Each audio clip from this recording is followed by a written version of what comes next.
ناوی خوای گەورە سڵاتان لەبێت بینەرانی بەڕێز و خۆشەویست کاردانەوەکان لەبارەی گرێبەستی سەددە بەردەوامە کە دوێنێ دۆناڵد ترامپ بە ئامادەبوونی بنیامین نێتانیاهو سەرۆکوەزیرانی کاربەرەکەری قەوارەی جوولەکە ڕایگەیاند. گرێبەستەکە وڵاتانی عەرەبی کردووە بە دوو بەشەوە، بەشێکیان پشتگیری دەکەن و بەشێکیشان لەگەڵ پرۆژەکەدانین. مشۆ بە میواندارێک لە بەڕێزان سامان ڕەباتی بەرپرسی مەڵبەندی هەندەرانی کۆمەڵی ئیسلامی دکتۆر حسێن محەممەد مامۆستایی زانکۆ تاوتوێ ئەم پرسە دەکەین سەرەتا راپۆرتێک دەبینین. Today Israel takes a big step towards peace. کاردانەوەکان لەسەر ڕاگەاندنی ڕێکەوتنی سەدا لەلایەن سەرۆکی ویلایەتە یەکگرتووەکانی ئەمریکاوە بەردەوامە. وڵاتانی عەرەبیش بەسەر هەردوو بەرەی پشتیوانی و دژایەتی دابەش بوون. لە یەکەمین کاردانەوەدا مەحموود عەباس سەرۆکی دەسەڵاتدارەتی فەڵەستین لە وتارێکدا بە توندی دانی ڕێکەوتنەکەی کرد و وتی قودس بۆ فرۆشتن نییە. مەحموود عەباس ئاماژەی بۆش کرد شکست بەم پیلانە دەهێنن کە دەیانەوێت لە ڕێگەیەوە پەیمانی بەلفۆر جێبەجێ بکەن کە دەڵێت لە سەرخاکی فەڵەستینیەکان وڵاتێک بۆ جوولەکەکان دروست دەکەن. کۆمکاری عەرەبیش لە ڕاگەیاندراوێکدا ڕایگەیاند ڕێکەوتنی سەدە مافیگەلی فەڵەستین بە هەدەر دەدات و پلانەکە بە بەدیهێنانی ئاشتی لە نێوان فەڵەستین و ئیسرائیل پابندکراو نییە و پەیوەستدارە بە ئیرادەی هەردوو لاوە نەک ئیرادەی لایەنێکی دیکە. لە ڕاگەیاندراوەکەدا کۆمکاری عەرەبی ئاماژەی بۆ کردووە دەبێت دام بۆ ڕاستێدا بنرێت کە ئیسرائیل لە ساڵی 1967ەوە خاکی فەڵەستین داگیر کردووە. ئەو کات ئاشتی بەدی دێت و ئابڕیاریشا ڕۆژی شەمەی داهاتوو کۆمکاری عەرەبی بۆ تاوتوێکردن و هەڵسەنگاندنی ڕێکەوتنی سەدا کۆبوونەوەیەکی نائاسایی ئەنجام بدات. یەکێتی جیهانی زانایانی موسڵمانیش بە توندی ئیدانی ڕێکەوتنی سەدەی کرد و داواشی لە وڵاتانی عەرەبی کرد هەڵوێستی توندیان بەرامبەر بە پلانەکە هەبێت. لە ڕاگەیاندراوێکدا یەکێتی جیهانی زانایانی موسڵمان ئاماژەی بۆ کردووە ئەو پلانەی کە دۆناڵد ترامپ ڕایگەیاندووە دەخرێتە نێو زەبڵدانی مێژووەوە. لەسەراستی وڵاتانی عەرەبیش وەزارەتی دەرەوەی عێراق ڕایگەیاند دەبێت دەوڵەتی سربەخۆ بۆ فەڵەستین دروست بکرێت و پایتەختەکەی قودس بێت. وەزارەتی دەرەوەی عێراق لە بەیاننامەکەدا ئاماژەی بۆ کردووە پێویستە عەرەب و موسڵمانان بۆ گێڕانەوەی مافە یاساییەکان و بنیادنانی دەوڵەتی سربەخۆ بۆیان کە قودس پایتەختەکەی بێت لە پاڵ فەڵەستین بوەستن. لە بەیاننامەکەشدا هاتووە عێراق بۆ گێڕانەوەی مافەکانی لە پاڵ برا فەڵەستینیەکانی دەوەستێت کە شەرعیەتی نێودەوڵەتی هەیە و بڕیاری ئەنجومەنی ئاسایشی بۆ دەرچووە بە جۆرێکە مافی خۆیانە بگەڕێنەوە بۆ سەرماڵ و خاکی خۆیان. وەزارەتی دەرەوەی قەتەریش ڕایگەیاند دەوڵەتێکیان بۆ فەڵەستین دەوێت کە قودس پایتەختەکەی بێت. لە ڕاگەیاندراوێکدا وەزارەتی دەرەوەی قەتەر بڵاوی کردەوە ستایشی هەوڵەکانی ئێستا ئیداری ئەمریکا دەکەن بەڵام بۆ مەرجەی لا چوارچێوەی یاسای نێودەوڵەتی و بڕیارەکانیەتەوە یەکگرتووەکان دابێت چون ئاشتی بەدی نایەت ئەگەر دەوڵەتێکی سربەخۆ و خاوەن سەروەری کە پایتەختەکەی قودسی ڕۆژهەڵات بێت بۆ گەلی فەڵەستین دانەمەزرێت. لە بەرامبەریشدا وەزارەتی دەرەوەی سعودیا سەبارەت بە ڕێکەوتنی سەدا ستایشی هەوڵەکانی سەرۆکی ئەمریکای کرد. وەزارەتی دەرەوەی سعودیا لە ڕاگەیاندراوێکدا بڵاوی کردەوە لەژێر ڕۆشنایی ئەوەی لەبارەی ڕێکەوتنی سەدەوە ڕاگەیاندراوە جارێکی دیکە سعودیا دووپاتی دەکاتەوە پاڵپشتی لەو هەوڵانە دەکات کە بە ئامانجی گەیشتن با چارەسەرێکی دادپەروەرانە بۆ کێشەی فەڵەستین خراونەتە گەڕ. وڵاتی ئیماراتیش لە ڕێگەی باڵێۆزەکەیەوە لە واشنتۆن پشتیوانی خۆی بۆ ڕێکەوتنی سەدە ڕاگەیاند و بە هەنگاوێکی گرنگ بۆ دەستپێکردنەوەی دانوستانەکانی ئاشتی وەسفی دەکات. لە کاتێکدا ناتانیاهۆی سەرۆکوەزیرانی ئیسرائیل ئاشکرای کرد ڕێکەوتنی سەدەیان بۆ محەممەد مورسی سەرۆکی کۆچکردووی میسر پێشنیاز کردووە بەڵام ڕازی نەبووە. بەڵام هەرزوو عەبدولفەتاح سیسی سەرۆکی کودەتاچی میسر پشتیوانی خۆی بۆ ڕێکەوتنی سەدا ڕاگەیاند. هەروەها نێردەی حکومەتەکانی ئیمارات و بەحرین و عومان لە مەراسیمی ڕاگەیاندنی ڕێکەوتنی سەدا بەشدار بوون و پاڵپشتی خۆیان بۆ ڕێکەوتنەکە دووپات کردەوە. لەسەر ئاستی گروپە چەکدارەکانیش بسوتنەوەی حەماسی فەڵەستینی بە توندی ڕێکەوتنەکەی ڕەت کردەوە و ڕایگەیاند هەرگیز بەوە ڕازی نابین قودس پایتەختی ئیسرائیل بێت. بزوتنەوەی جیهادی فەڵەستینیش وتی ڕێکەوتنی سەدە مای قبوڵ نییە و گەلی فەڵەستین تەنازولی نوێ قبوڵ ناکات. هەرچی حیزبوڵای لوبنانیە لە ڕاگەیاندراوێکدا ڕێکەوتنی سەدەی بە ڕێکەوتنی شەرم ناوبردو و ئاماژەی بەوە کرد ڕێکەوتنەکە دەبێتە هۆی خستنە مەترسی ناوچەکە. بەرەی ویفاقی بەحرینیش دەڵێت نەخێر بۆ ڕێکەوتنی سەدە و هەر کەسیش لەگەڵی بێت خائینە. حوسیەکانی یەمەنیش داوا لە گەلانی ناوچەکە دەکات دژی ڕێکەوتنی سەدا بوەستنەوە. هاوکات لە چەندین ناوچەی فەڵەستینیش خۆپیشاندان دژی ڕێکەوتنی سەدا ئەنجام درا و بە پێی ئامارێکی مانگی سووری فەڵەستینیش خۆپیشاندەر لەلایەن هێزەکانی ئیسرائیلەوە بریندار کراون. ڕاستی حەمامین کەناڵی ئاسمانی پەیام.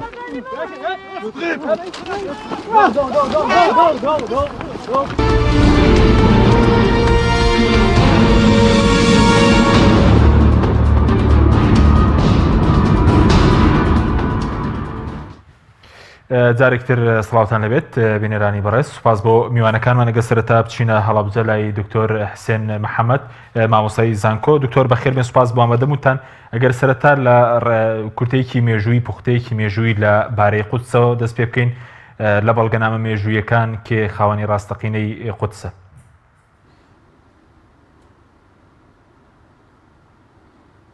بسم الله الرحمن الرحيم الحمد لله والصلاة والسلام على حبيبنا رسول الله وعلى آله وأصحابه ومن والاه. سلاو رحمتي خواي گەورە لە کەناڵی پەیام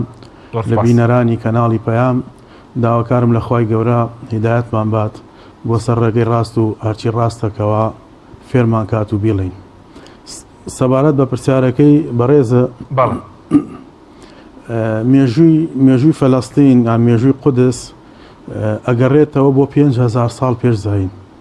ینی لە کەمترین تەقدیرە کە بیکەین 5,000 ساڵ پێش زاینە. لە سەرەتاوە کەنعانیەکان یا فینیقیەکاندا نیشتەجێ بوون لە کە تیرە و هۆزێک و یان کۆمەڵێکی عەرەبی بوون لە نیوە دوورگەی عەرەبەوە کۆچیان کرد بۆ وڵاتی بۆ ئەرزی فەلەستین. لە پاش ئەوان کەنعانیەکان کە 3,000 ساڵ پێش زاین ئەوانیشکەوە تیرە و هۆزێکی عەرەبی بوون نیشتەجێ بوون لە شاری لە ئەرزی فەلەستینە کە ناسرا بە ئەرزی کەنعانیەکان. بەنی ئیسرائیل واتەکەوە نەوەکانی ئیسرائیل کە یەکێکە لە کوڕەکانی ئیبراهیم لە نەوەکانی ئیبراهیم سەلامی خوای لێبێ گومانی تیانە کە یعقوب پێغەمبەر کە بە ئیسرائیل ناسراوە کوڕی ئیسحاقە، ئیسحاقیش کوڕی ئیبراهیمە سەلامی خوا لە هەمویان بێت. ئیبراهیم پێغەمبەر سەلامی خوای لێبێت گومانی تیانی لەوەی هەموو کەسێک ئەو ڕاستی ئازانە کە خەڵکی فەلەستین نییە. ئیبراهیم پێغەمبەر لە دەستی نەمرود کە کاتی خۆی ئەو پادشایەکی ستەمکار بووە کۆچی کردووە لە ئەرزی کەنعان چۆتە ئەرزی کەنعان کە لەو کاتانە بە ئەرزی کەنعان ناسراوە.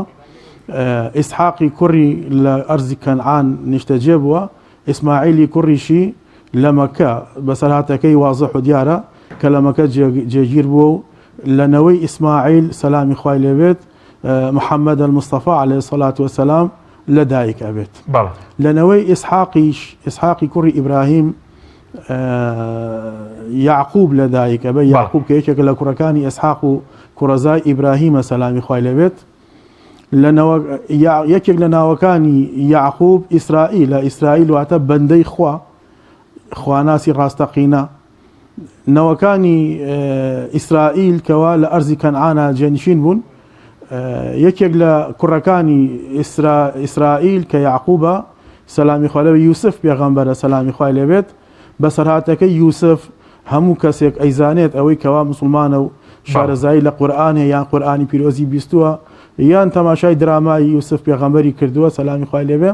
ئەزانێت کە بۆ هۆی ئەو کارە ساتەی لەلایەن براکانیەوە بەسەریا هات. یوسف چووە میسر، ئەو قۆناغانەی بڕی لە میسرا سەرەتا بە مناڵی و دوایی گەورە بوو، دوای خرایە سجنەوە، پاش چەند ساڵێک لە سجنا کەمایەوە لە سجن هاتە دەرەوە و پلە و پایە و مەکانەتی لای پاشای میسر لای فێرعەونی میسر گەورە بوو بوو بە عەزیزی میسر. ساڵی گرانەکان کەوا هات بەسەر وڵاتی میسرا ئەم پێگە و مەکانەتی زیاتر دەرکەوت و بەهۆی ئەو پلانەی کە خوای گەورە فێری کرد وەکو لە قورئانە باس کراوە توانی خەڵکی میسر لە گرانی و قاتوقڕی ڕزگار کات. لە ساڵەکانی کۆتایی قاتوقڕی و گرانیە بەهۆی ئەو ناسینەوەی کەوا لە برسا براکانی هاتنە میسر و ئەو دوای یەکتریان ناسیەوە داوای کرد بۆ کەوا باوکی و سەرجەم نەوەکانی کۆچکەن و بێن بۆ میسر. خوای گەورە لە قورئانە تۆماری کردووە فەرمووی وەئتونی بئەهلیکم ئەجمەعین. هەموو خۆتان هەمووتان ئەهلتان هەموو یانی باوک و دایک و کوڕ و کوڕەزا و برازا و هەمووتان بە یەکجار هاتن بۆ میسر و لە میسر نیشتەجێ بوون ئەرزی کەنعانیان بەجێهێشت. ئەلێرە ئەوەستی چکۆ زیاتر درێژە هەیە مێژوەکەیان بۆمان دەرەکەوێت کەوا نیشتەجێی ڕاستەقینە خاوەنی ڕاستەقینەی ئەرزی فەلەستین بە قودسیشەوە کە لەو کاتا قودس نەبووە ئەو ناوچەیە ناوچەی نیشتەجێی عەرەب بووە. خۆ کاتەش ئیسلام نەبوو بڵێ ناوچەیەکی ئیسلامی بووە، ناوچەی نیشتەجێی عەرەب بووە. ئیبراهیم پێغەمبەر سەلامی خوای لەبێ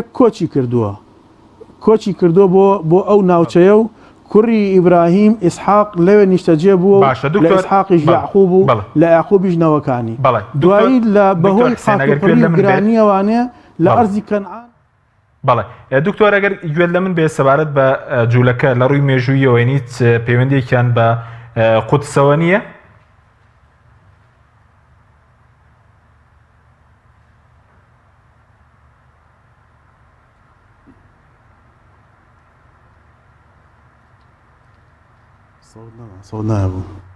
بەڵێ دکتۆریان سەبارەت لە ڕووی مێژوویەوە ئەگەر بە کورتی وەڵامی پرسیارەکەمان دێت سوپاس دەکەین سەبارەت بە ڕووی مێژوویەوە جوولەکە هیچ پەیوەندێکی بە قودسەوە هەیە؟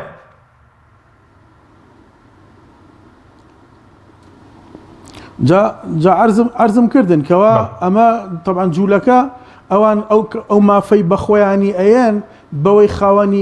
خاوەنی قودسن خاوەنی فەلەستینن لەبەر ئەوەی کەوا ئەوان پشت بەست بەوەی کە بەنی ئیسرائیل نەوەکانی ئیسرائیل لە فەلەستینا جێنشین بوون. ئەگەر مافێک هەبێت بۆ ئەوەی کەوا بۆ ئەوانەی کە خاوەنی فەلەستینن عەرەبە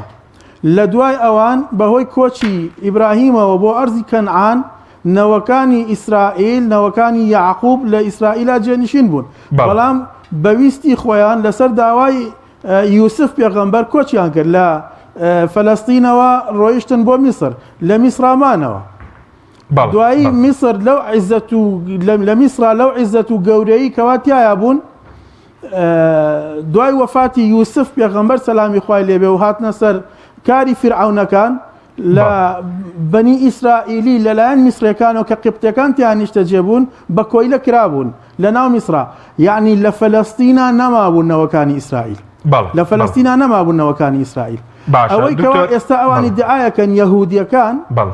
یەهودیەکان ئەوە بەو کەسانە ئەوترێ یەهودی بەو کەسە ئەوترێ کە شوێنکەوتەی ئاینی موسایە سەلامی خوای لێبێ یعنی شوێنکەوتەی تەوراتە. مەرج نییە یەهودی هەموو یەهودیەک ئیسرائیلی بێت بۆی وازەح بێ مەرج نییە هەموو یەهودیەک ئیسرائیلی بێ. یەهودی شوێنکەوتەی دینەکەیە. ئەوەی کەوا شوێنکەوتەی دینەکەیە وەکو ئێستا وازەحیشە لەو ئیحسائیاتانەی کەوا لە ناو دەوڵەتی ئیسرائیلە کەوا ئەکرێت کراوە لە ناو دەوڵەتی ئیسرائیلە ئەوانەی کەوا ئەو جوولەکانی یا ئەو یەهودیانی کەوا نیشتەجێی ئیسرائیل نیشتەجێی دەوڵەتی ئیسرائیلن ڕێژەیەکی زۆر کەمیان لە سا یەک لە سا کەمتر لە یەک یا تا لە سا دوو شتێ زیاتر ئەوانە خۆیان بە بەنی ئیسرائیل نسبەتدانی خۆیان بۆ بەنی ئیسرائیل هیچ پشتڕاست نابێتەوە چونکە بەنی ئیسرائیلی لە چەند خۆناغێکی مێژووە لەسەر دەستی نەبوخودنەسەر لەسەر دەستی ئەسکەندەری مەقدۆنی لەسەر دەستی یۆنانیەکان لەسەر دەستی ڕۆمانیەکان لە چەند قۆناغێکە بەنی ئیسرائیلی لەناو براوە نەماون وجودیان نەماوە. ئەمما شوێنکەوتەی دینی یەهودی کەوا شوێنکەوتەی تەوراتە شوێنکەوتەی موسا پێغەمبەرە سەلامی خوای لێبێ ئەوە مەرج نییە بەنی ئیسرائیلی بێ مەرج نییە ئیسرائیلی بێت و خۆی بە خاوەن و مافی ئەوە باشە دکتۆرەکە گوێ دێمە بێ دکتۆر هەروەکو ئەوەی کە چونکە شوێنکەوتەی دین لەبەر ئەوەی دینەکە لە ناوچەیەکا بووە ناتوانێت خۆی بە خاوەنی زان. هەروەکو ئەوەی کە ئێستا ئەگەر کەسێکی موسڵمان لە جنسیە و ڕەگەزێکی تری غەیری عەرەبی بۆ نمونە کابرا خەڵکی وڵاتێکی ئەوروپیە یا کوردە یا فارسە یا هەر نەتەوە و زمان و ڕەگەز و جنسێکی تری هەیە لەبەر ئەوەی کە موسڵمانە خۆ نابێ خۆی بە خاوەنی مەکە بزانێت بڵێ مەکە من موسڵمان و مەکە ئینی دکتۆر ئەبێ مافم هەبێتیایە نەخێر مەکە شوێنی مەکە ئەو شوێنێکەوە خەڵکی تیاژی خەڵکی عەرەبی مەکە لە ناو مەکە ئاژی ئەو مافی خۆیانە وەکو مافی ئەو جنسیەتە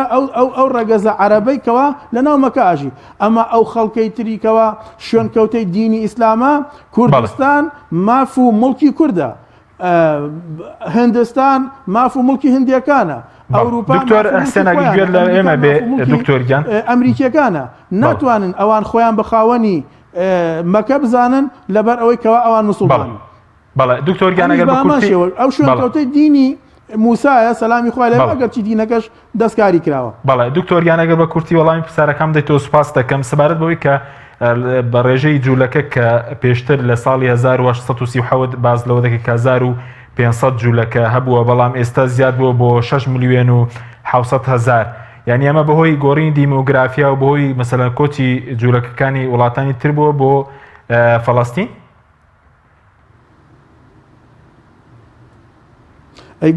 گومانی تیا نییە لە کاتێکا کە ڕێژەی لە ساڵی 1970 کە جەنابوتر ڕێژەی جوولەکە ڕێژەی یەهودی لە ناو ئەرزی فەلەستینە لە ناو قودسە 1500 کەس بووە ئەمە ئەوانن کە خۆیان بە نیشتەجێیی لە فەلەستینە ماونەتەوە. خۆ کۆچی جوولەکە بۆش ئەرزی فەلەستین شاراوە لە لای کەس هەر لەو کاتەوەی کەوا وعدی بلفۆر ئیمزا کرا و بڕیاری ئەوە دراکەوە دەوڵەتێک لە فەلەستینە بۆ جوولەکە دروست بکرێت ئیعلانی ئەوە کرا لە هەموو جیهانەوە جوولەکە لە ئەمریکاوە جوولەکە لە فەڕەنساوە جوولەکە لە رووسیاوە جوولەکە لە وڵاتەکانی ئەوروپیەوە جوولەکە لە کوردستانەوە جوولەکە لە هەموو ئەنحای عالەمەوە بەهۆی ئەو ئیمتیازات و بەخششانەیەکەوە بۆیان تەخسیس کرا لەوەی کەەوە ئەگە بچنە ئەوێ ژیانیان بۆ مسۆگەرەکەن و ئەرزیان ئەدرێتێ و پارەیان نەدرێتێ و معاشیان نەدرێتێ جوولەکە لە هەموو جیهانەوە کۆچیان کرد و چوون لە فەلەستینە نیشتەجێ بوون و لەو دەوڵەتەی کەوا لەسەر خاکی فەلەستین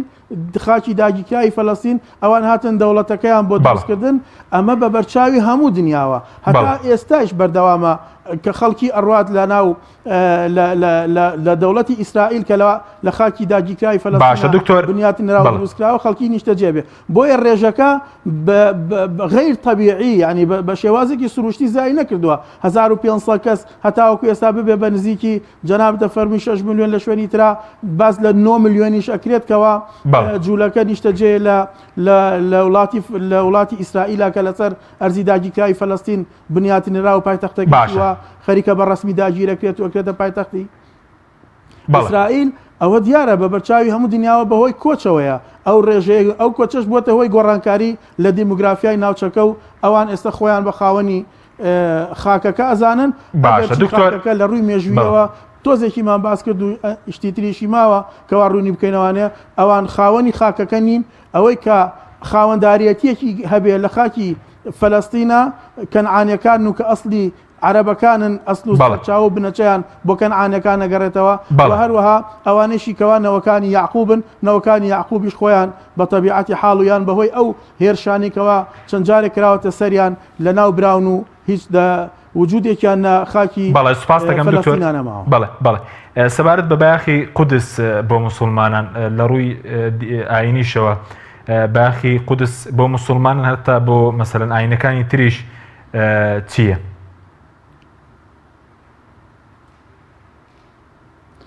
قودس باخێکی یەکجار گەورەی هەیە لە ڕووی ئاینیەوە بۆ موسڵمانەکان.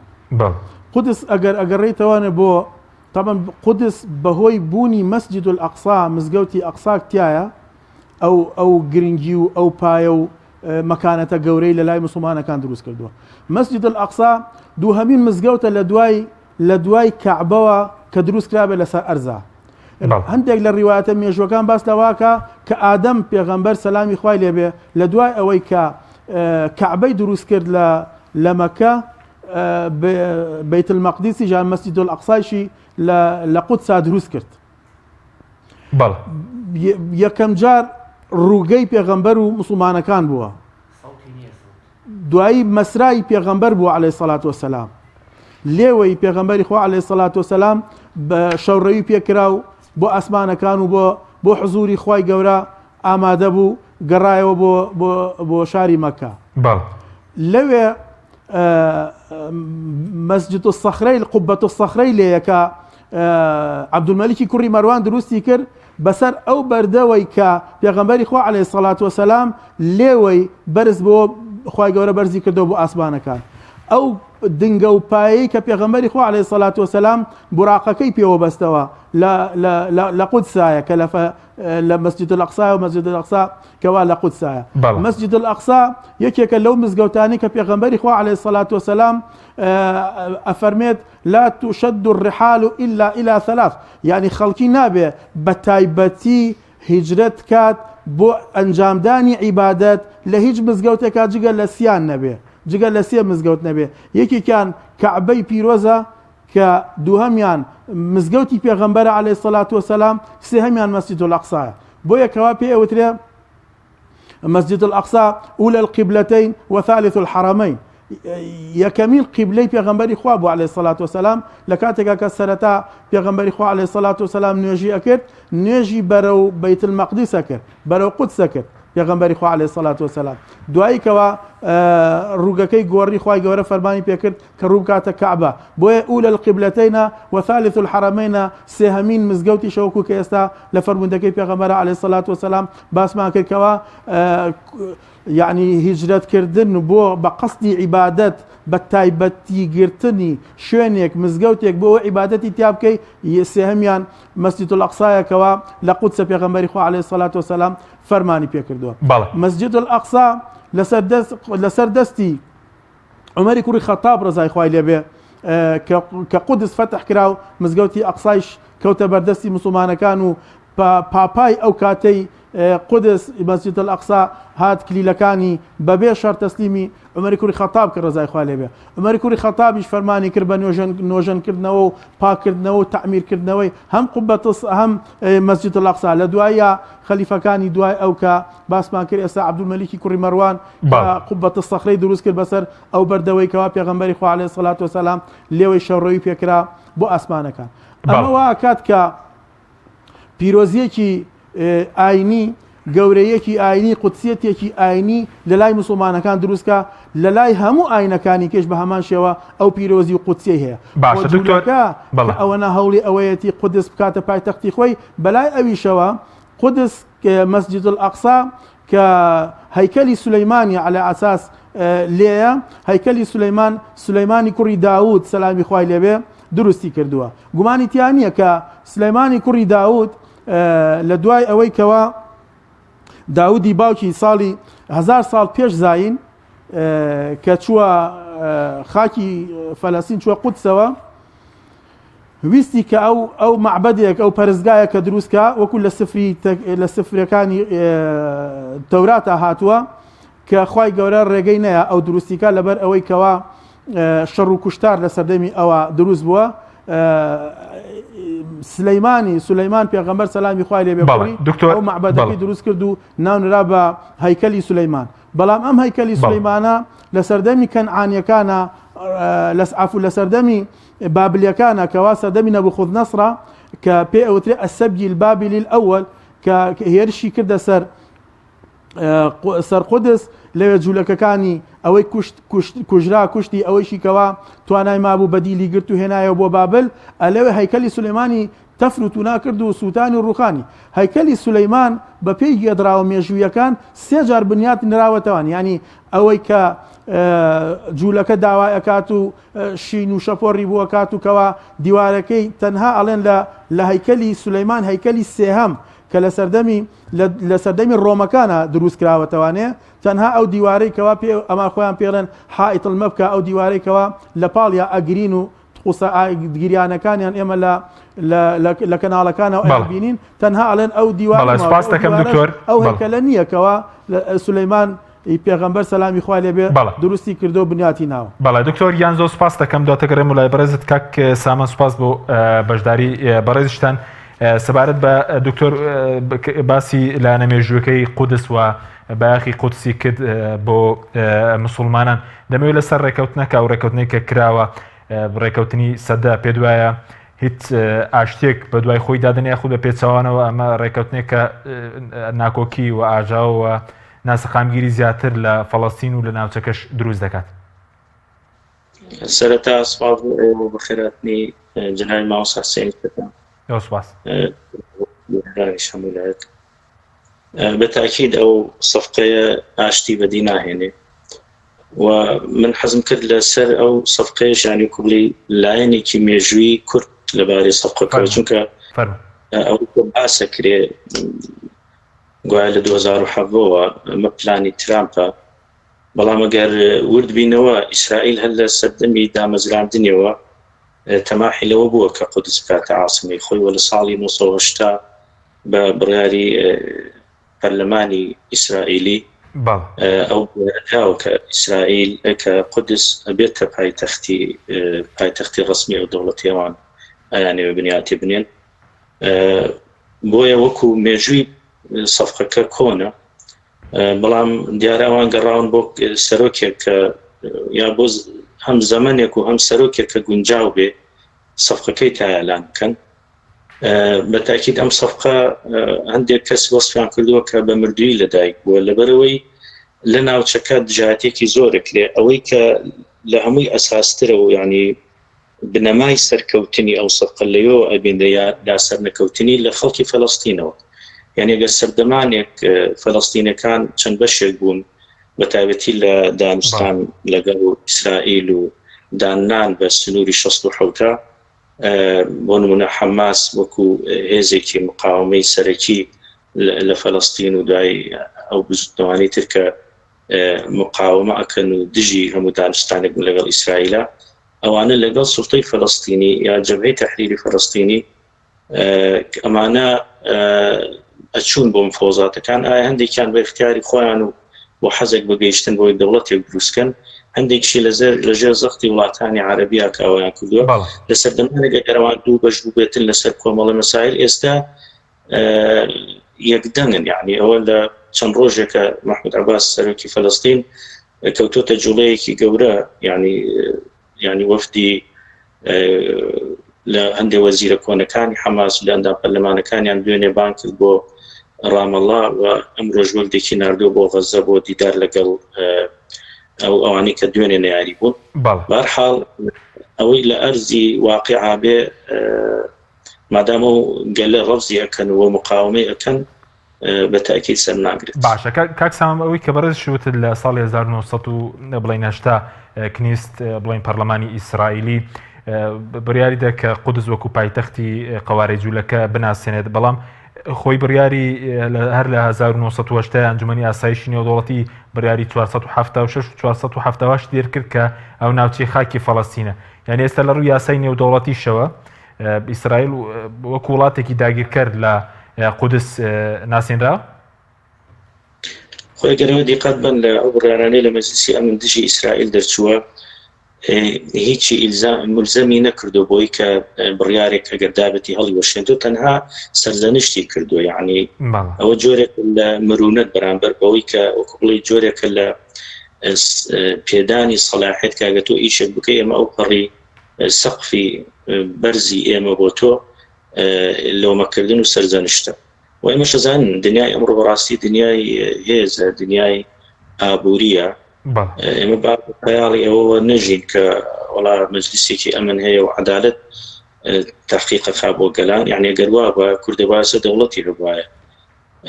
ئەگەر مەسەلەکە قەزەکە عەدالەت و شتانە با بەتاکید ئەوە نییە و ئەمڕۆ کێ هێزی هەیە کێ دەسەڵاتی ئەتوانێت بڕیاری خۆی بسەپێنێ و هەر بە بڕیارێکی مەجلیسی ئەمن ئەو بڕیارە کۆنەش دەتوانێت ئیلغا بکەن. بەڵێ زۆر باشە، بەس سەبارەت بە کاردانەوەی وڵاتانی عەرەبی، بەڵام ناوبڕێکمان هەیە دوای ناوبڕەکە دەگرێن بۆ لای بەڕێست بەڵێ بینەرانی بەڕێست ناوبڕێک و دەگرین وڵات. تۆپ چاکە بریکاری تۆڕی میدیایی کۆمەڵ بۆ دروستکردن و بڵاوکردنەوەی ڕێکلام تۆپ.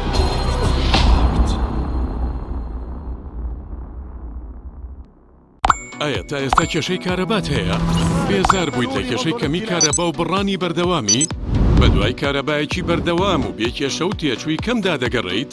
ئەوە فانسی پاوەر سەرجەم و کێشانەی بۆ چارەسەر کردویت بە دانانی سیستەمی سۆلار و وەرگرتنی وزە لە خۆرەوە بە بەکارهێنانی باشترین مەوادی ستانداردی جیهانی کە سەرجەمیان گرنگی چەندین ساڵیان لەگەڵدایە. بە سەرپەرشتی ئەندازیار و ستافی شارەزا و بازمون کارەکان جێبەجێ دەکرێن. ئەم سیستەمە دوورە لە تێکچوون و هیچ تێچوویەکی ڕۆژانەی نییە، هەروەها بە دۆستی ژینگە ناسراوە و ژینگە لە پیسبوون دەپارێزێت. فانسی پاوەر بۆ داهاتوویەکی ڕووناکتر نەونیشان سلێمانی شەقامی مامۆستایان نزیک شەقامی قەنات تەلاری جاسەنە 0 153 85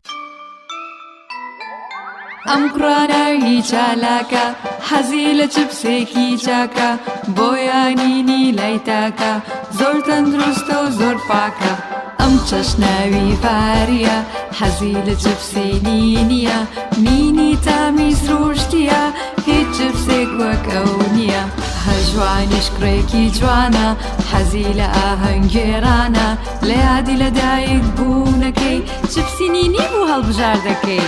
نینی هاوڕێی مناڵانە تامی خۆشە و بێزیانە بۆن و ڕەنگی هەمە جۆرە شێوە و قەپارەی زۆرە بشاری نینی تامێکی لە یاد نەکراو تۆپ ئارت تاکە بریکاری تۆڕی میدیایی کۆمەڵ بۆ دروستکردن و بڵاوکردنەوەی ڕێکلام تۆپ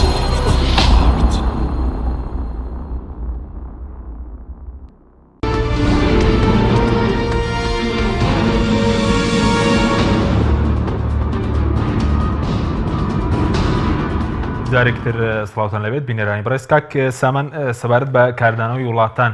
بە تایبەتی وڵاتانی عەرەبی پێدوایە کاردانەوەیکی لاوازە و ئێستا وەکو پاشکۆیەکی بڵێن قەوارەی جوولەکە مامەڵە لەگەڵ پرۆژەکەدا دەکەن؟ کاردانەوەی وڵاتانی عەرەبی طبعا وڵاتانی عەرەبی خەڵکیان ڕاهێناوە بۆی کە زۆر لاواز زۆر بە موقفن بەڵام لەم جارەیانە تقریبا دەتوانی بڵێ دەماکەکان زیاتر واڵا بوو بەوەی کە بڵێ هەندێک دەوڵەت بە شەرمنانە جاتی خۆیان بۆ ڕاگەیان پەیوەستی خۆیان بۆ ئیتیفاقی بڵێن سنووری 1967 دووپات کردەوە بەڵام من ئەمەوێ یەک دوو شت بڵێم باسێکی مێژووی ئەم سەفقەیە ئەگەر قەناعەتمان وا بێ کە ئەمە کۆنە و من وەکو شخصی خۆم قەناعەتمە پلانێکی زۆر کۆن و تازە نییە هەر لە ساڵی 2001 یانی ئیسرائیلەکان ئیدارەی فەلەستینی کە لە قودسی شەرقیا بوو هەر ئیدارەکان داخست ئەوانە هەمووی نیشانە و کوڕی پێشەکی بوو بۆ ئەم کارە من وا بینم کۆمەڵی پێشەکی تری هەبوو یەکێک لەوانە لەباربردنی بەهاری عەرەبی ئێمە زانین کاتێک گەلان کە ڕائەپەڕن و دەسەڵاتێک دێنە سەر حکم کە تعبیر کە لە خواستی ئەوان خۆیان بێهێنە سەر حکم و خۆشیان دایبەزێنن کەواتە تۆ ناوچەکە بەرەو ئازادی و دادپەروەری ئەڕوا هەر ملەتێکیش هەر ناوچەیەکیش ئەم دوو خەسڵەتەی حکومڕانی تیابوو بە تەئکید هیچ سەفقەیەکی لەو جۆرە قبوڵ ناکە لەبەرەوە کەوتنە محارەبەی بەهاری عەرەبی و لە باریشیان برد بەڵکو نەک لە باریان برد هەر بە زەرەر بەسەر ئەوانە شاشکایەوە کە شۆڕشەکان کرد غەیری تونس نەبێت کاویش معامەری زۆر لەسرە تۆزە خۆی گرتووە پاشان بێ قایمکردنی بن سەلمان ئەمە کەم نەبوو لە خێزانێکی ڕەگدا کوتاوی ئاوهایە کە بەلای کەمیەوە 100 ساڵ حکمڕانی ئەکەن لە ناوچەکەیە هاتن گەنجێکیان هێنا سەپانیان بەسەر لە ماڵی ئال سەعوودە و بە بۆچینی خۆشم کوشتنی قاسم سلێمانی ئەوەش دیسانەوە پێشەکیەک بوو بۆ ئەوەی ئەلانە لەبەرەوە ئەوان بە قەناعەتی ئەمریکا و هەموو ناوچەکەش کەسایەتێکی بەهێزی ناوچەکە بۆ دەسەڵاتی بەسەر 5 وڵاتە هەبووە بە تاکید ئەو لەوانەیە کاریگەری بەهێزتری هەبووە بۆ ڕەتکردنەوەی ئەو پرۆژەیە و مەسەلەی ڕۆڵی شەڕانگێزی ئیمارات لە یاد نەکەین کە ئەوەش منتوانم بڵێم ئیسرائیلی عەرەب لە ناو وڵاتانی عەرەبی وڵاتانی ئیسلامیە کە بەڵێ ڕۆڵەکەی چیە ڕۆڵە شەڕانگێزەکەی کە بەڕێزت باسی دەکەی بۆ نمونە لە چڕوەیەکەوە بە هەموو هێزێکی خۆیەوە دژایەتی ئەو هێزانە ئەکا لە ناوچەکەیە کە بیر لە ئازادی و دیموکراتی و سربەخۆیی بڕیاری وڵاتانی عەرەبی ئەکەنەوە ئابووری سربەخۆ و پاشان هەرچی میناو بەندەرەکان هەیە کە چونکە زانێ هەر مینایەک هەر بەندەرێک لە ناوچەکە ئەگەر ببوژێتەوە لە زەرری ئەوان ئەشکێتەوە لەبەرەوە دەستی خسۆتە ناو ئەو وڵاتانە لە سوودان و لە یەمەن و لە ئەریتریا و بەڵێ گوێتان لێمە بەڵێ گوێمانەیە کاکسان بەڵێ بەڵێ مالامی کامێرەکە نەم بەڵێ بەڵێ شەڕگێزەکەی ئەوەیە کە بیرمانەکە ئینقلابەکە کرا بەسەر شەهید محەممەد مورسی یەکێک لە وڵاتانی کە پارەیەکی خەیاڵیدا بە دەسەڵاتی ئینقلاب ئیمارات بوو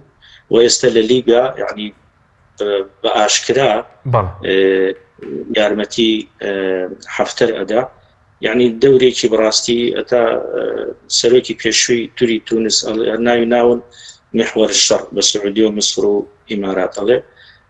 والحاصل من قەناعەتمە ئەمانە مقدمە بوون بۆ ئەم صفقة القرنە بەڵام تەنانەت توانم بڵێم ئینقلابی ئەو هەوڵی ئینقلابی تورکیاش دیسانەوە هەر لەو محاولانە بوو بەڵام ئەوەی کە نەتیجەیە ئێستا بۆمە تورکیا ئێران ئوردون هەرچەنە زۆر بەزەقینا بەڵام ئوردنیش چونکە شارعی ئوردنی زۆر دژی ئەو سەفقەن و کۆی دیسانەوە و قەتەر ئەمانە تەنانەت ڕئیسی جامیعەی عەرەبی ئەبولغەیت ئەویش یعنی ڕەتی کردەوە یعنی مەغریب وڵاتان ڕەتیان کردووە بەڵێ ئەگەر بە کورتی سەبارەت لە دەرەوە ینی لە بۆ نمونە لە وڵاتانی دەرەوە ئەو نیشانە پرسیاری دروست نەکرد ئێستا بۆ نمونە سعودیە مەسەلەن کە پیرۆستین شوێنی مسلمانانی لەگەڵ ئەمریکا لەگەڵ ئیسرائیل هاوپەیمان بێت ینی تێگەشتنەکە چۆنانی لە دەرەوەی مەسەلەن بڵین ڕەوەندی مسلمان بۆ ئەو هاوپەیمانەتێکی ناو سعودی مەسەلەن وڵاتانی ئەو دەسەڵاتدارانی وڵاتانی ئیسلامی هەیە لەگەڵ ئیسرائیل و ئەمریکا ئەوەی تۆزێ وعی هەیە بڕا ناکەم زۆر تووشی شۆک بێ لە مووقیفی سعودیە چونکە سعودیە چەند ساڵێک پێش ئێستا تەنانەت دوعای منع کرد لەوەی لە ئیسرائیل بکرێ لە حرەمەوە و هەوڵەکانی بن سلمان بۆ لەباربردنی کولتور و حاڵەتی دینداری لە سعودی هەرچەنە ئەگەر ئەمە لەوانە بەرنامەیەکی تری بێ بپرسی ئایا ئەو جۆرە لە دینداریە شتێکی باشە بۆ کۆمەلگا سەپاندنی بە تاکید بە کورتی بڵم نەخێر بەڵام بە هەر حاڵە هاتووە نەک بڵێ بیگۆڕێتەوە بە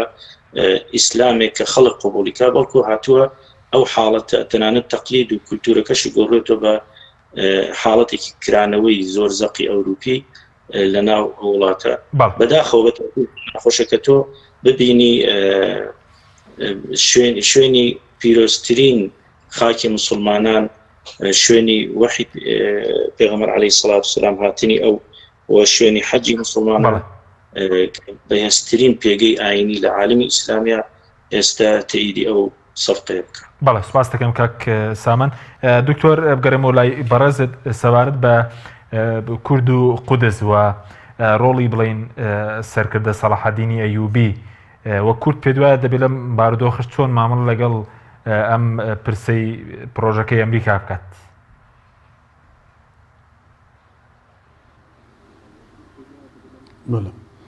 بێگومان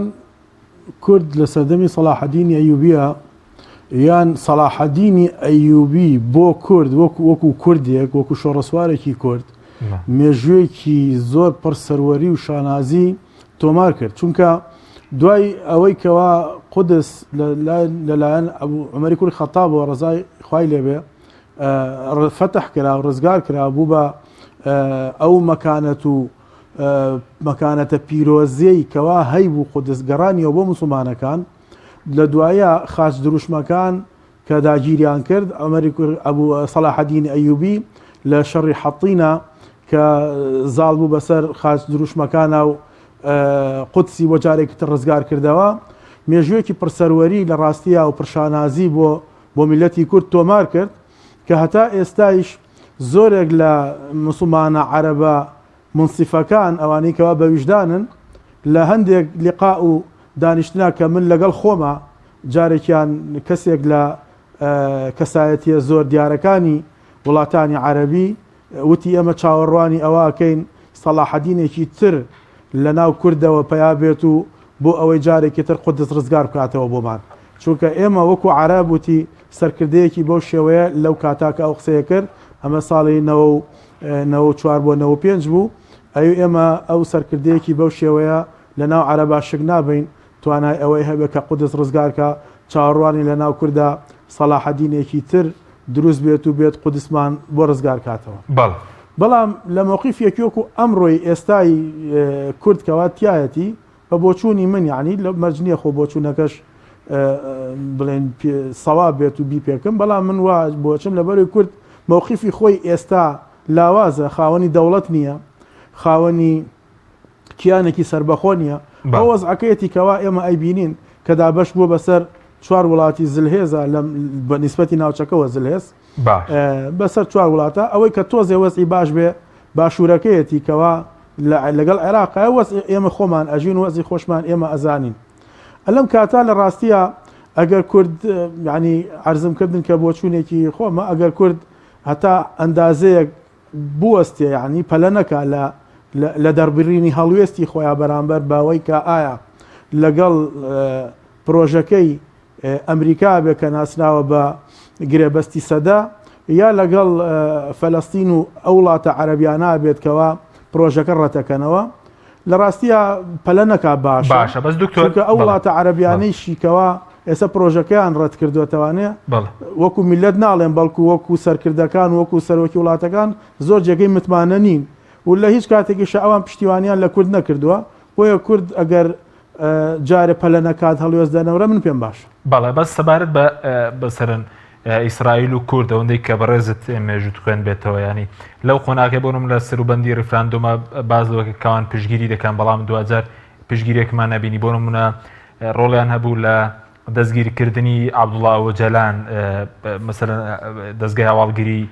مۆساد کە یارمەتی تورکیایدا و بڵین لە 76 بازەوە کرد لە ڕێکەوتنامەی جەزائیریشا بۆ نمونە شۆڕشی کوردیان بەجێهێشت ینی دەبێت چۆن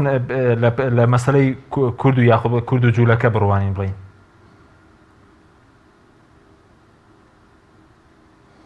ئێمە لە یادمان نەچێت تۆزە پێش ئێستا من عەرزم کردن کە عەرەبە موسڵمانە بە ویژدانەکان هەندێکیان چاوەڕوانی سەلاحەدینێکی ترە لە کووردا و قودس ڕزگارکە خۆ جوولەکەش بێئاگا نییە لەوەی کەوا قودس لەسەر دەستی سەلاحەدینی ئەیوبی لەو سەردەمی خۆیان ڕزگار کراوە ئەوانیش من لەو باوەڕام ئەوانیش ترسیان هەیە لە سەلاحەدینێکی تر لە ناو کووردا کە هەڵکەوێت و جارێکی تر قودس ڕزگار کاتەوە ئەوان وەدەرنێت بۆیە لە هیچ کاتێکە بە جوولەکە بڕوا ناکەم لە هیچ کاتێکە دڵسۆز بێ لەگەڵ کووردا ئەو مۆقیفانێکی کەوا جەنابەت باست کرد و تازەترینیان مەسەلەی ڕیفراندۆم بوو ئەوەی کەوا شارعی کوردی پێوەی بڵێن گیرۆدە بە بۆ شارعی کوردی پێ چاواشە کرابوو ئەوە بوو کەوا ئیسرائیل پشتیوانی لە کورد دەکات و فڕۆکەکانی ئیسرائیل لە ئامادە باشیان و هەر کاتێک کە ئەگەر لە هەر لایەکەوە دەستدرێژی بکرێتە سەر کورد ئەوان نایڵن بەڵام دەستدرێژیش کرا و 16 ئۆکتۆبەریش دروست بوو پێشمەرگەز شەهید بوو عەلەمی کوردیش خرایە ژێرپێی حەشدی شەعبی و بەدەبابە بەسەر لاشەی شەهیدی پێشمەرگا ڕۆیشتن و هەموو کەناڵەکانی ڕاگەیاندنیش پیشانی یا و هەموو جیهانیش بینی و جوولەکەش بەردێکی لە شوێنی خۆی نەجوڵان ئەمریکاش پشتی تێکرد باقی دەوڵەتەکانی تریش کورد لە ڕاستیە ئەبێ خۆی حەکیمی خۆی بێت خۆی بزانێت چی چۆن هەڵوێست هەڵەگرێت و چۆن هەنگاو ئەنێ بۆ ئەوەی نەبێ بە ژێرپێی هێزەکان و دوژمنەکانیەوە. سپاس دەکەم دکتۆر حسێن کاک ساوم گەرم و لای بەرز سەبارەت بەوەی کە کۆمەڵێک ناسەقامگیری هەیە بۆ نمونە لە عێراق کە ئەمریکا بڵین هات بۆ عێراق بڵین لە ئەفغانستانە هەیە لە یەمەنە هەیە ینی پێدوای ئەم پرۆژەیە کە ئەمریکانی توانێت کێشەکانی بڵین خۆرەڵاتی هاوڕات چارەسەکە ئەم پرۆژەیە دەتوانێت جێبەجێ بکات؟ بەتاکید ناتوانێت خۆی ئەگەر بەڕستان ورد بنەوە ئەمریکا زۆر هەوڵیدا لەگەڵ تالیبان بگاتە سیغەیەک بۆ ڕێکەوتن ئەوە بوو تالیبان چالاکیەکانی خۆی نەوەستاندژی ئەمریکا بۆ تووڕە بوو کشایەوە دوای دیسانە هاتوونەوە ناو ساحە بەڵام قەناعەتمان دوای کوشتنی قاسم سلێمانی ئێستا پەیوەندێکی تونوتۆڵ هەیە لە بینی تالیبان و ئێرانە پێناچێ و ڕێکەوتنش بە ئاسانی بێ لەگەڵ ئەمریکا و ئەمریکا دیارە ویستێتی کۆمەڵی هەنگاو بنێ وەزعی منطقەکە تۆزە بەرەو استقرار بڕە هەوڵێکی زۆری دا مەسەلەن سووریا بڕوخێنێ بەڵام دیارە دەوری کاریگەری رووسیا لەوێ و ئێرانیش کە هاوکاری ئەوستەمکاری سووریا بوون توانی ئەومانە هەمووی لە پرۆژەکەیدا بەڵام بڵین باشە ئەم منطقە ئاوە ئاڵۆزە ئەی بۆ ئیعلان کرا من وا بینم بەس بۆ بەدەستهێنانی پشتیوانی جوولەکەکانی ناوەیە زیاتر و تونڕەوە ئینجیلەکانی ناو ئەمریکایە بۆ بەدەستهێنانی جارێکی تر سەرۆکایەتی باشە بەس یعنی ئەم بڵێن بەردەوام زلهێزان پێ دوایە بەهۆی میلەتەکانی وڵاتانی ڕۆژهڵاتی ناوەڕاست بێ خۆ بەهۆی دەسەڵاتداران بوو دەسەڵاتدارە دیکتاتۆرەکان بوو کە بەردەوام ویستیانە ناسەخامگیری لە وڵاتانەدا مثلەن بوونی هەبێ بۆ نمونە لە عێراق و لە ئەفغانستان بازەوەکی کە 9 ملیۆن هاوڵاتی مەدەنی لەو جەنگانە بوونە قوربانی من قەناعەتم وایە ئێمە سڵیم زۆر چامان لەسەرەوەی کە فەڵەستین داگی کراوە یا کوردستانی خۆمان بەشبش کراوە بەس ئەبێ لەوە دڵنیابێ لە دوای جەنگی جیهانی یەکەمەوە ئێمە هەموو داگیراوین هەموو میلەتانی بە هەموو میلەتانی مسلمان لە ناوچەکە بەشبەش کراون و ئیستعماری فعلی کە بڵێن داگیرکەر کە خۆی بە هێز و بە فیزیکی لە ناو وەزعەکە بوو خۆیان کشانەوە بەڵام کۆمەڵێ بەکرێگیریایی خۆیان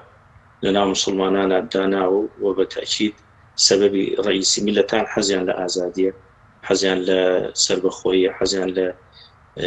ئەوەیە کە وڵاتەکانیان خاون بڕیار بن خاوەنی اقتصاد بن بەڵام بە تاکید دەسەڵاتداران دەستەمۆن و کێشی ڕێیشتەگەڕێتەوە بۆ ئەوە باشە بەس وەکو ئەو ڕێکەوتنی سەدا ینی کە ئێستا وڵاتانی عەرەبیش کە بەڕێزت پێ دوایە بەشێکیان مەسەلەن ئەگەر بە کرێگیراوی ئەمریکاش بن دەتوانن جێبەجێ بکەن ئێستا بۆ نمونە لایەنێکی وەکو حەماس ڕەتی دەکاتەوە چەندە دوێنێ دۆناڵد ترامپ باسی لەوە کرد کە ئەوان ڕوبەڕووی لایەنێکی تونڕەی وەکو حەماس و جیهادی ئیسلامیش دەبنەوە خۆی کێشەیەکە لەم بڕیارە بەڕاستی بێجگە لەوەی کە قازانجێکی تیا بۆ ترمپ خۆی بۆ ناوە قازانجێکی تر بۆ ئیسرائیل ئەوەیە کە ئێستا لەمەودا بن خۆی هەر کردوێتی بەڵام هەندێک جار لە دووری ئەعلام یا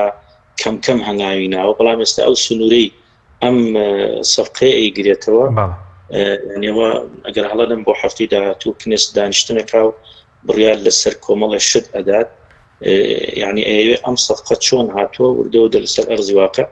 جێبەجێ بکا بە تاکید ئەوان ئەتوانن بیکەن چونکە هیچ ڕێگریەکیان نییە بەڵام بنەتیجە سەرکەوتن بۆ گەلانی ئازادی خواز بەڵێ بەس بە پێم ڕێکەوت نەبێت ینی سنووری بڵین فەڵەستین زۆر بچووک دەبێتەوە کە ئێستاش مەسەلەن کراوەتە بە دوو بەش کە لە نەخشەکەشدا ینی وا بڵین نیشانە درێت کە بە تونێڵێک کەناری بڵین خۆراوە لەگەڵ کەرتی غەزە بێکەوە دەبەسترێنەوە خۆی ئیسرائیل زۆر تەماحی لە غۆری ئەردەن هەیە پارچەیەک زەوی گەورەیە لە زفەی غەربی کە لە سەداسی ئەو زەوێ پێک دێنێ هەم زەوێکی بەپیتە هەم لە ڕووی لایەنی ئەمنیەوە بۆ ئیسرائیل زۆر گرنگە ینی ئەوە لە ضمنی سەفقەکەیە و ئەو مستەوتەناتانی کە لە زفەی غەربین لە جاتی دەربکرێن و بگەڕێنەوە بۆ ناو ئەو خاکی داگی کراو ناو ئیسرائیل ئەوەش ئەچێتە ناو پرۆسەکەەوە کە ئەو سەفقەیە حاصل و باسی ئاوارەکانیش نەکراوە کە مەلاین فەلەستینی دەرکراون لە خاکی خۆیان بە تاکید دەمانیش بوان نییە بگەڕێنەوە لە یەکێک لە بەندەکانی ئەوەیە کە ئەوانە بێ جنسیان بدرێتە لە وڵاتانی کلی نیشتەجە بەڵێ سوپاسان دەکەین زۆر سوپاس بۆ بەڕێزان سامان ڕەباتی بەرپرسی مەڵبەندی هەندەرانی کۆمەڵی ئیسلامی کە لە بەریتانیاوە لەگەڵ ماوی هەروە دکتۆر حسێن محەممەد مامۆستای زانکۆ کە بەڕێزیشان لە هەڵەبجەوە لەگەڵ مامبوو سوپاس بۆ بینێرانی بڕێز سوپاس بۆ کارەرم تا بەرنامێکی دیکە خواتان لەگەڵ